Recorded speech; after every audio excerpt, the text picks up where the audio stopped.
ব্রেনের কার্যক্ষমতা বাড়ানোর জন্য সুপার ব্রেন ইয়োগা। নমস্কার, আমি সঞ্জয় কুমার মজুমদার, সহকারী অধ্যাপক, অর্থনীতি বিভাগ, Kalkini Syed Abul Hossain college. Dear learners, আশা করি তোমরা সবাই ভালো আছো, আমিও ভালো আছি।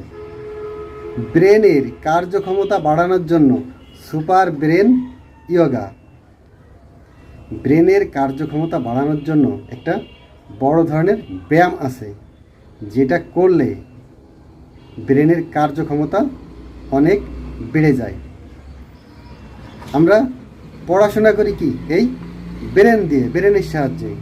তো এই ব্রেনের কার্যক্ষমতা যদি বেড়ে যায় তাহলে তোমার পড়ালেখার ক্ষেত্রে অনেক একটা বড় পরিবর্তন আসবে। অর্থাৎ তুমি যা পড়বে সেটাই তোমার ভালো মনে থাকবে। তুমি তোমার এই ব্রেন ব্যবহার করে অনেক ভালো ভালো কিছু করতে পারবে। তো আমাদের ব্রেনের কি দুইটা অংশ আছে, একটা হচ্ছে কি ডান দিকের অংশ, আরেকটা হচ্ছে কি বাম দিকের অংশ। তো আমাদের এই ব্রেনটা আড়াআড়িভাবে কাজ করে। অর্থাৎ আমাদের ব্রেনের ডান অংশ, আমাদের ব্রেন এর ডান অংশ এটা কি নিয়ন্ত্রণ করে আমাদের শরীরের বাম পাশকে, অর্থাৎ বাম সাইডকে। আর আমাদের ব্রেনের বাম সাইড, বাম পাশ, এটা নিয়ন্ত্রণ করে আমাদের শরীরের ডান অংশকে। অর্থাৎ আমাদের ব্রেনের বাম অংশ আমাদের কি ডান হাতকে নিয়ন্ত্রণ করে, আবার আমাদের ব্রেনের ডান অংশ বাম হাতকে নিয়ন্ত্রণ করে। কিন্তু কিছু ব্যায়াম আছে, স্পেশাল কিছু ব্যায়াম আছে, ইয়োগা আছে, যেগুলো করলে আমাদের ব্রেনের এই দুইটা অংশই একই সঙ্গে কাজ করে। তো তোমার ব্রেনের যদি দুইটা অংশ একই সঙ্গে কাজ করে তাহলে ব্রেন কি এর কার্যক্ষমতা আরও বৃদ্ধি পাবে। ব্রেনের কার্যক্ষমতা কি আরও বৃদ্ধি পাবে। তো ব্রেনের কার্যক্ষমতা যদি বৃদ্ধি পায় তাহলে কি হবে? ব্রেনের কার্যক্ষমতা বৃদ্ধি পেলে তোমার মনোযোগ বাড়বে, তোমার একাগ্রতা বাড়বে।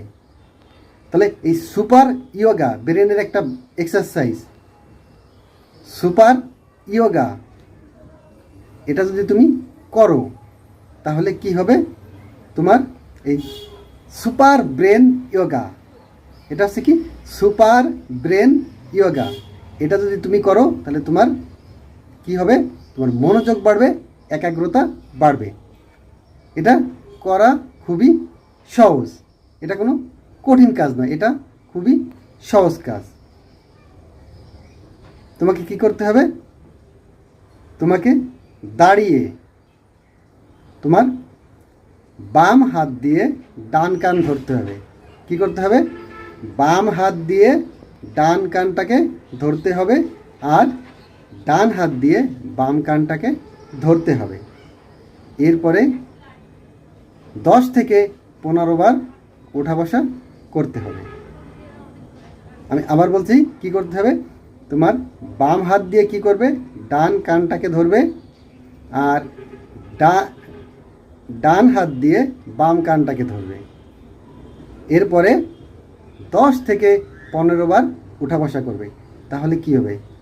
তোমার সুপার ব্রেন ইয়োগা হবে। তখন কি হবে? তোমার ব্রেনের ডান পাশ এবং বাম পাশ, অর্থাৎ উভয় অংশই কাজ করবে, উভয় অংশই অ্যাক্টিভ থাকবে। আমাদের দেখো ডান হাত শক্তিশালী, তার মানে কি আমাদের বাম পাশটা, অর্থাৎ ব্রেনের বাম অংশ, এটা কি বেশি অ্যাক্টিভ, আর ডান পাশটা কি কম অ্যাক্টিভ, অর্থাৎ এটা বেশি কার্যকর না। এই জন্য আমরা কি বাম হাতে শক্তি কি আমরা কম পাই, অর্থাৎ বাম হাতের ব্যবহারটা আমরা কি করি? কম করি। তাই কি করতে হবে? তোমার যদি ব্রেনের দুইটা অংশ, অর্থাৎ ডান অংশ এবং বাম অংশ, দুইটি অংশই যদি শক্তিশালী হয় তাহলে তোমার ব্রেন এর কার্যক্ষমতা বাড়বে। তখন তুমি কি করতে পারবে? তখন তুমি তোমার এই ব্রেনের সাহায্যে ভালোভাবে পড়াশোনা করতে পারবে, তোমার মনোযোগ বাড়বে, তোমার একাগ্রতা বাড়বে। ইচ্ছা করলেই যে কেউ এই ব্যায়ামটা করতে পারে, অর্থাৎ ছোট থেকে বড় প্রত্যেকেই এই ব্যায়ামটি কি করতে পারে। তাই তুমি যদি তোমার ব্রেনের কার্যক্ষমতা বাড়াতে চাও তাহলে কি করতে হবে? এই সুপার ব্রেন যোগাটা তোমাকে করতে হবে। তাহলে আশা করব তুমি এই ব্যায়ামটা করবে। এই ব্যায়ামটা করার মাধ্যমে তুমি তোমার ব্রেনের কার্যক্ষমতা বাড়াতে পারবে। আর তোমার ব্রেনের কার্যক্ষমতা যখন বাড়বে তখন তুমি পড়ালেখায় মনোযোগ দিতে পারবে, তোমার কি একাগ্রতা বাড়বে। তুমি যে কোনো কাজই করো না কেন সেই কাজে তুমি মনোযোগ দিতে পারবে, তোমার একাগ্রতা বাড়বে। তো আমরা পরবর্তী ক্লাসে অন্য কোনো বিষয় নিয়ে আলোচনা করব। তোমরা সবাই ভালো থাকবে, পড়ালেখার সঙ্গেই থাকবে। সবাইকে ধন্যবাদ।